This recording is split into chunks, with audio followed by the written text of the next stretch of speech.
आज हम स्टडी करेंगे पेट्रोकेमिकल्स। पेट्रोकेमिकल्स ऐसे केमिकल प्रोडक्ट्स होते हैं which are manufactured from petroleum. मैं यहाँ पे लिख लूँगा chemical products. What are petrochemicals? They are chemical products which are manufactured from petroleum. या हम कहते हैं कि ऐसे कंपाउंड कि जो पेट्रोलियम या फिर नेचुरल गैस से जो है वो डिराइव हों, तो उनको हम कहते हैं पेट्रोकेमिकल्स। नेचुरल गैस भी मैं यहाँ लिख लूँगा कि पेट्रोलियम या फिर नेचुरल गैस से जो डिराइव्ड कंपाउंड हैं उनको हम कहते हैं पेट्रोकेमिकल्स। पेट्रोकेमिकल्स जो है वो बहुत इम्पॉर्टेंट कंपाउंड्स हैं। They are the starting material for very large number of useful organic compound. इनको हम जो है वो ऑर्गेनिक कंपाउंड, बहुत से जो ऑर्गेनिक कंपाउंड हैं, यूजफुल ऑर्गेनिक कंपाउंड, उनकी प्रिपरेशन के लिए यूज़ करते हैं। उनके प्रिपरेशन के लिए एज स्टार्टिंग मटेरियल हम यूज़ करते हैं। जो मॉडर्न पेट्रोकेमिकल इंडस्ट्री है वो प्रोड्यूस कर रही है जी बहुत से कंपाउंड, बहुत से यूजफुल कंपाउंड्स, बहुत से यूजफुल प्रोडक्ट्स लाइक डाइज, इसी तरह से जो है वो ड्रग्स, इसी तरह से जी डिटर्जेंट्स, इसी तरह से हमारे पास प्लास्टिक्स जो है वो पेट्रोकेमिकल इंडस्ट्री प्रोड्यूस कर रही है। प्लास्टिक्स, फैब्रिक्स, FABRICS, फैब्रिक्स, और इंसेक्टिसाइड्स, हर्बिसाइड्स, इसी तरह से हर्बिसाइड्स मैं यहाँ लिख लूँगा। इसके अलावा फर्टिलाइजर्स, ये सब जो है मॉडर्न पेट्रोकेमिकल इंडस्ट्री जो है वो प्रोड्यूस कर रही है। तो हमने देख लिया कि पेट्रोकेमिकल इंडस्ट्री जो है ये सारे प्रोडक्ट्स जो है वो प्रोड्यूस करती है। सबसे पहले हम बात करेंगे कि किस तरह से नेचुरल गैस से जो है वो किस तरह से केमिकल्स जो है वो हासिल किए जा सकते हैं।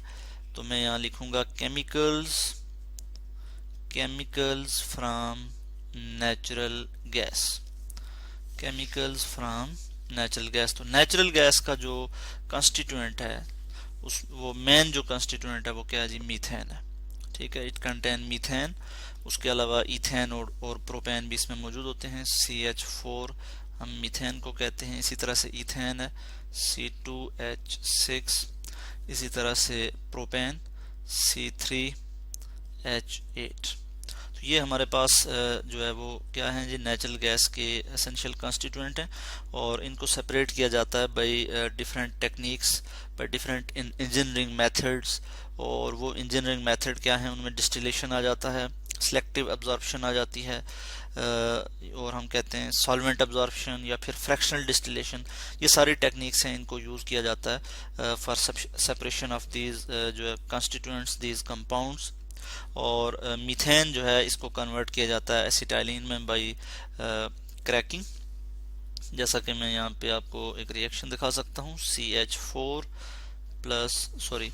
CH4 और इसको हम इलेक्ट्रिक आर्क में जो है जब हम इसको हीट करते हैं इलेक्ट्रिक आर्क, तो हमारे पास जो है क्या आ जाता है जी? एसिटाइलिन आ जाता है। कार्बन ट्रिपल बॉन्ड, इस तरह से ये हाइड्रोजन, इसी तरह से ये हाइड्रोजन, और प्लस जो है हाइड्रोजन गैस आ जाएगी। इसको हम बैलेंस कर लेंगे।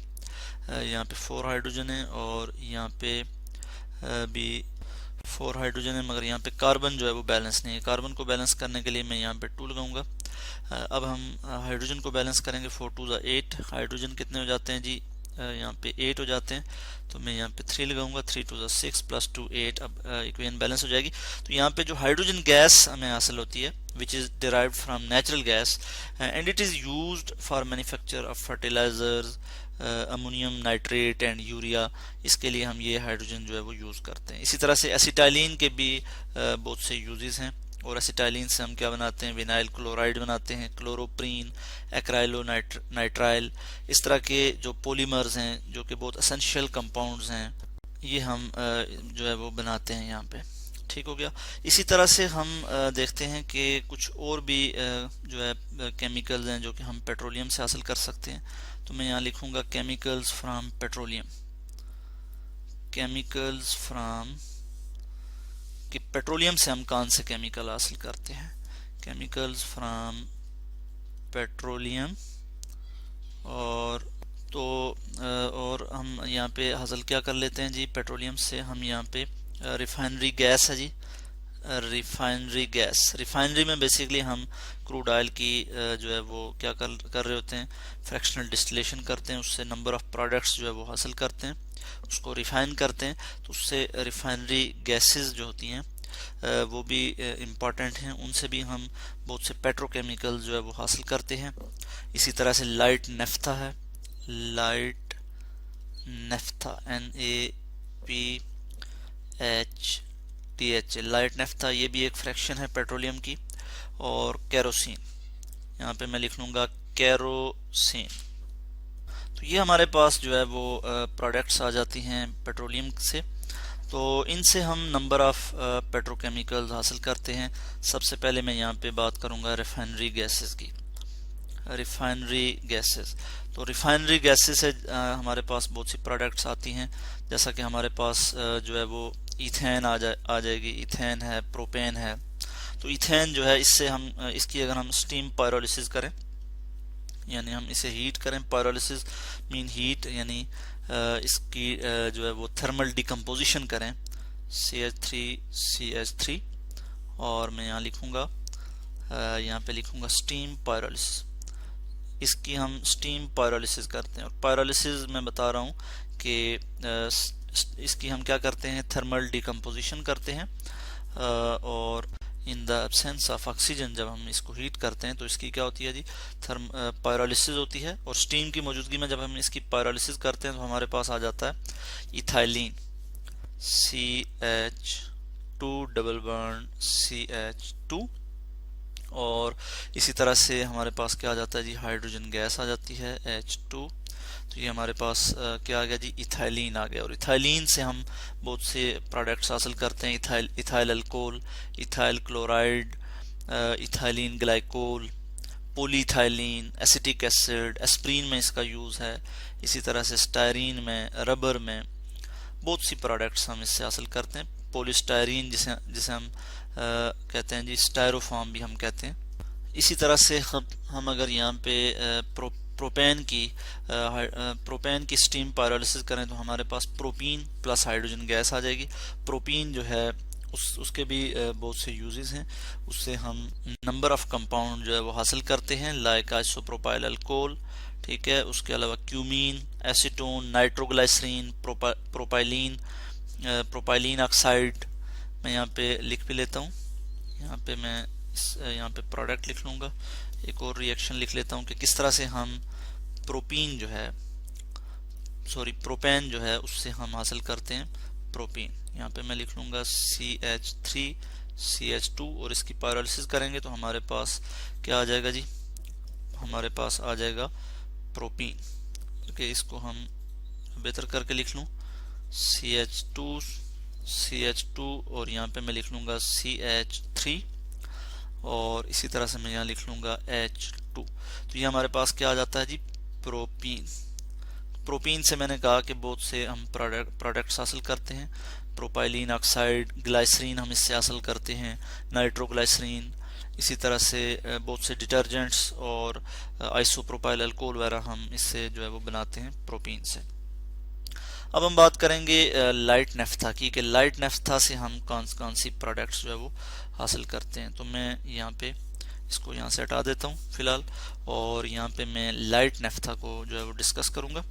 लाइट नेफ्था जो है, इससे हम बहुत सी प्रोडक्ट्स हासिल करते हैं। अगर हम इसकी स्टीम पायरोलिसिस करें, ठीक है जी, सेम रिएक्शन के अगर हम इसकी क्या करेंगे जी, स्टीम पायरोलिसिस, तो हमारे पास कौन सी प्रोडक्ट्स आती हैं। तो हमारे पास बहुत सी प्रोडक्ट्स आती हैं।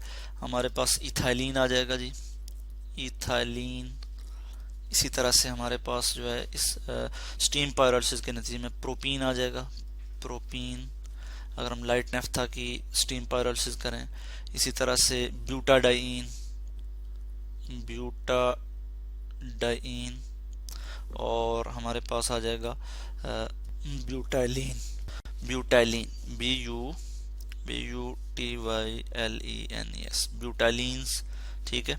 ये हमारे पास जो है वो प्रोडक्ट इसकी आ जाएंगी। और अगर हम इसकी कैटालाइटिक पायरोलिसिस करें, यानी कि किसी कैटालिस्ट की मौजूदगी में हम इसको क्या करेंगे जी, इसकी थर्मल डिकम्पोजिशन करें, पायरोलिसिस, LYSIS, और हम यहाँ पे यूज़ करेंगे कैटलिस्ट। कैटलिस्ट यूज़ करेंगे तो हमारे पास क्या प्रोडक्ट्स आएंगी, इस केस में हमारे पास बेंजीन आ जाएगी, बेंजीन, इसी तरह से टॉलीन, TOLUEN, टॉलीन, और फिर ज़ाइलिन, ज़ाइलिन, ठीक हो गया। तो ये हमारे पास प्रोडक्ट्स आ जाती हैं। बेंजीन से हम बहुत से और प्रोडक्ट्स जो है वो हासिल करते हैं, स्टायरीन, पॉलीस्टायरीन, ठीक है, और बहुत सी जो है वो प्रोडक्ट्स हम बेंजीन से हासिल करते हैं। एडिपिक एसिड, नायलॉन, ये सारी चीज़ें हम बेंजीन से हासिल करते हैं। इसी तरह से टॉलीन से हम जो है वो TNT बनाते हैं, ट्राई नाइट्रोटॉलीन, बेंजोइक एसिड इससे बनता है, और इसके अलावा बहुत सी और चीज़ें जो है वो इससे बनती हैं। पॉलीयूरिथेन जो है फॉर्म जो होता है वो इससे बनता है। गैसोलीन मैन्युफैक्चरिंग इससे होती है। ज़ाइलिन से हम बहुत से प्रोडक्ट्स हासिल करते हैं। पॉलिस्टर जो है, पॉलिस्टर फाइबर, ये जो है हम हासिल करते हैं ज़ाइलिन से। थैलिक एनहाइड्राइड हम ज़ाइलिन से हासिल करते हैं। तो नंबर ऑफ पेट्रोकेमिकल्स हम जो है वो इससे फिर हासिल करते हैं। अब हम बात करेंगे कैरोसिन की। कैरोसिन से भी हम बहुत से पेट्रोकेमिकल्स हासिल करते हैं जी, कि इसमें हम बेसिकली क्या करते हैं, जो अल्केन होते हैं उनकी डिहाइड्रोजनेशन करते हैं, और हमारे पास क्या आ जाता है जी, हमारे पास मैं यहाँ पे आपको बता देता हूँ, जो अल्केन है, स्ट्रेट चेन अल्केन है, CH2CH3R, ठीक है जी, ये हमारे पास N अल्केन, मैं N लिख लेता हूँ, number of alkane, N alkane. तो नॉर्मल जो अल्केन हैं, इनको अगर इनकी हम डिहाइड्रोजनेशन करें, इनमें से हाइड्रोजन जो है वो हम रिमूव करें, यानी कैटलिस्ट की मौजूदगी में हम यहाँ से हाइड्रोजन रिमूव करेंगे, -H2, मैं इसको बल्कि बेहतर करके लिख लेता हूँ, और हम इसको हीट करें कैटलिस्ट की मौजूदगी में, तो जो स्ट्रेट चेन अल्केन होते हैं, नॉर्मल अल्केन, ये कन्वर्ट हो जाते हैं किसमें जी, ये अल्कीन में कन्वर्ट हो जाते हैं। और इनका अगर हम रिएक्शन करें जी बेंजीन के साथ, तो हमारे पास अल्काइल बेंजीन हासिल होते हैं, जो कि डिटर्जेंट्स मैन्युफैक्चरिंग में हमें जो है वो डिटर्जेंट्स मैन्युफैक्चरिंग में हमें हेल्प करते हैं। हम कहते हैं कि which are required for detergents manufacturing. तो ये हमारे पास अल्काइल बेंजीन आ गया, and it is required for the manufacture of detergents, ठीक है। तो इस तरह से आज हमने बात की पेट्रोकेमिकल्स की। हमने बात की कि पेट्रोकेमिकल्स जो होते हैं ये पेट्रोलियम और नेचुरल गैस के जो डेरिवेटिव्स होते हैं और उनसे डिराइव्ड होते हैं, और इनको हम एज रॉ मटेरियल लेते हैं for the production of number of useful organic compounds.